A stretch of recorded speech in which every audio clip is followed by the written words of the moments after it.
Oh, hi, I didn't see you there. My name is Bliss Foster. Welcome back to the Margiela series where we're exploring every single runway show that Martin Margiela produced at his eponymous house. We find ourselves in spring, summer 2000. It is time for a big gear shift. This is the first show of the new millennium according to the fashion calendar. This show actually took place on October 7th, 1999. We're going to see a great example here of how the Maison does a massive change while still keeping to the core codes and spirit of the house. This is a huge question in contemporary fashion. How do you make a big aesthetic change without just making it seem like you are bending towards trend? In the case of Margiela, the solution there was to turn away from trend.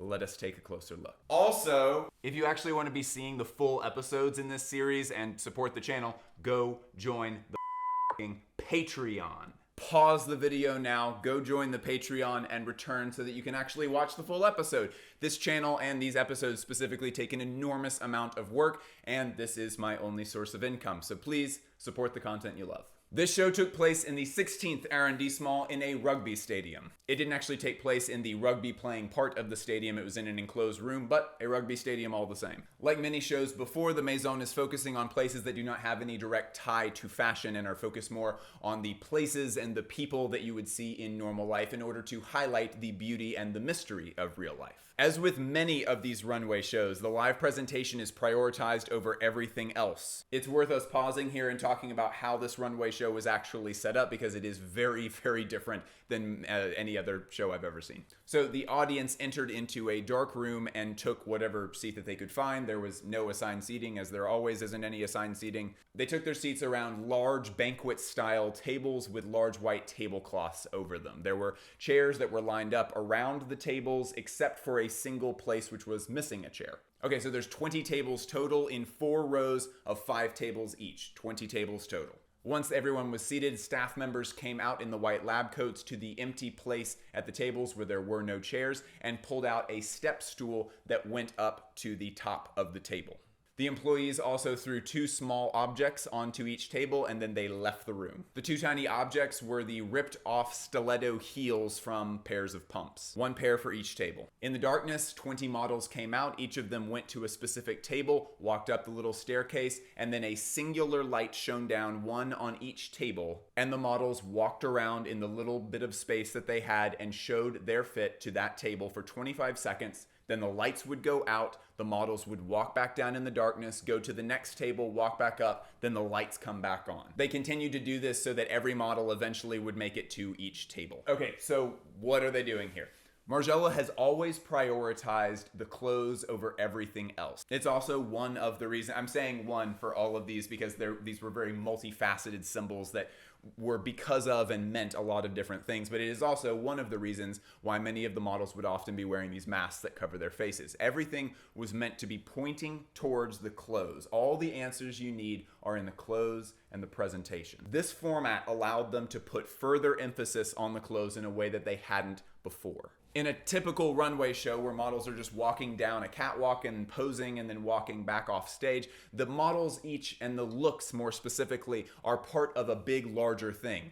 A runway show. But these bite-sized pieces with very little walking and certainly no formal runway allows each of the viewers at each of the tables to take in the outfits individually without all of the distracting baggage of a typical runway presentation. You're no longer looking at these clothes as part of a collection and a runway show more broadly. You're looking at them as individual ensembles. Kat Debo also observes that this heightens the audience's attention. You're sitting at a table with other people, probably strangers, and that handful of you are looking together at a real person who is standing on a table, and that person is just a few feet from you. It's a setup where if you walked in feeling kind of drowsy, this would wake you up. Okay, so let's take some time to look at the biggest single change that they made this season as far as the clothes are concerned, and that is a massively oversized silhouette. There's a precedent for this that goes all the way back to the Bedrock Spring-Summer 1990 show where they used a mega oversized men's undershirt tank top thing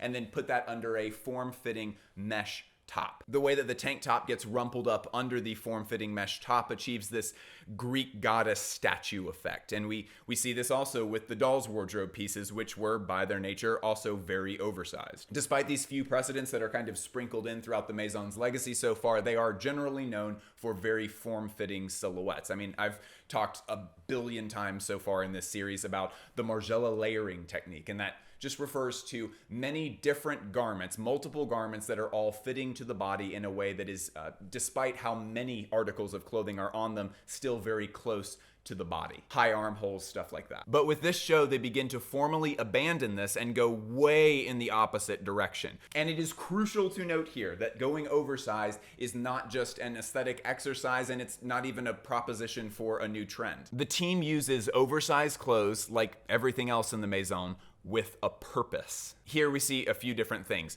One, by making everything massive, uniformly, by the way, an Italian size 74, which corresponds in Walmart sizing to an XXXXL. Very big. So by uniformly making this stuff size 74, the Maison proposes a solution to the systemic problem they highlighted in their spring 1997 season.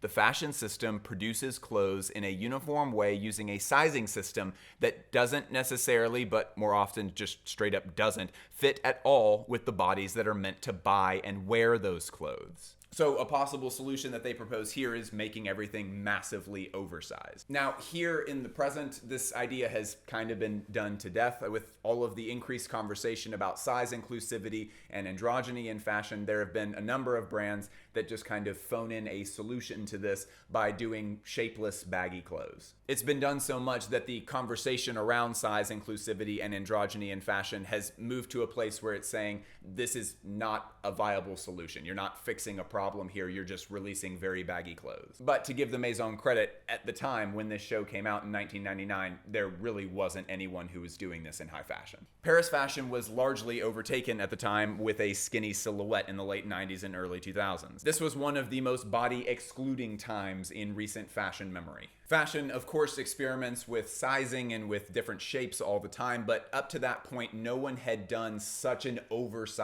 extremely oversized silhouette in a Paris runway context. Dang it.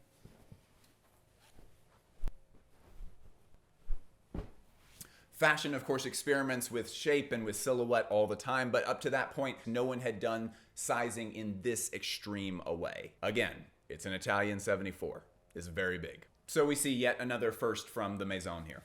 The message being made more fully clear by the symbolism of the models walking around a pair of torn-off stiletto heels on their individual ersatz runways. Sorry, I've been looking for an excuse to use the word ersatz for my whole life, I think. The symbol of the torn-off stiletto heels is the Maison rejecting this symbol of fashion standards for women, and walking around the destroyed symbol is a proposal for a new kind of beauty, one where a woman's body isn't being scolded by her own clothes. But we're not done. You thought we were done? We're not. There is always more to unpack. Margiela is not simply saying, let's make this oversized. That's agreeable for everyone, right? You have to take into consideration and be in awe of the size of this lad. Absolute unit. We're not talking about baggy clothes that are like a hoodie. Like, try if you can. I really wish we had the clothes here so that I could do a side-by-side comparison, but this is not just baggy clothes. Kat Debo contextualizes this really well. I referenced her earlier. Kat is the director of the Mode Museum in Antwerp and one of the leading scholars on Martin's work. She said it like this, quote, "When worn, these extremely oversized items tend to sway on the body. They demand a different body posture and tempo from their wearers and, by virtue of their radical presence, compel full awareness," end quote. This isn't an oversized clothing cop-out. This is still bringing the otherworldly element that fashion does best. It makes you aware of your body, aware of the clothes, and offers the wearer a transformative feeling. Let's talk about the broken stiletto heels that are on the runway in this show and the famous heelless shoes that came about from this collection. Should we do an all rise? I think we should. All rise. Heels have always been an important part of the Maison's story. The original tabby shoe was given a very specific heel, a cylindrical block that's the same diameter as an average human heel. And when designing the shape of a pump, shoemakers often talk about the way that shape will affect the wearer's walk. Margiela's heel height and shape allowed for a more normal gait, where the flattering elements of a heel were still intact, but there was no forced femininity added to their walk. Your walk could just be your walk. You may be seated.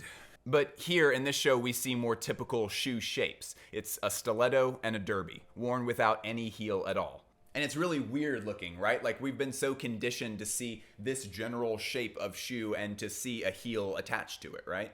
I mean, same with the derbies, to be honest. Even if we're not talking about stilettos, there's still this visual expectation that there's going to be this heel behind it. So why are they abandoning the heels? This is yet another symbol of defiance against the industry and the normal codes of wealth and privilege that Margiela has always loved making fun of. Heels on shoes are more than 500 years old and were arguably, when we're talking about historic stuff, especially that far back, you have to hedge a little, so I'm going to say arguably. They were arguably created so horse riders could be more stable on their stirrups.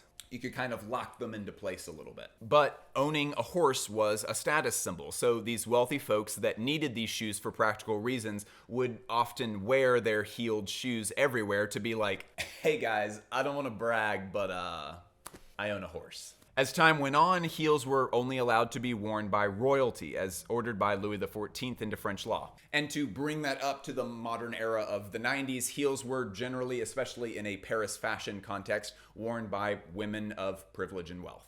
Heels in the 90s were a way for women to communicate, I am well off enough that I do not have to be in a hurry when I am walking anywhere. Now, of course, the feminist conversation around pumps here in the present has moved past this dichotomy. It's a lot more complicated now, but at the time in 1999, especially in a Paris fashion context, this was a conversation worth having. So here we see the Maison enter into the new millennium with a new silhouette while somehow managing to maintain the core trademarks of the house.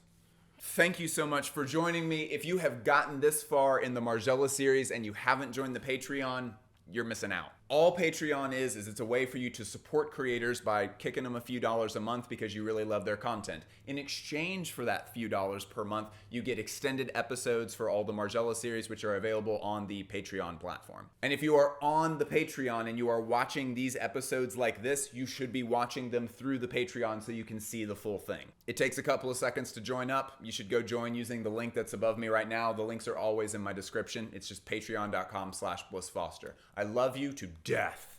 Goodbye.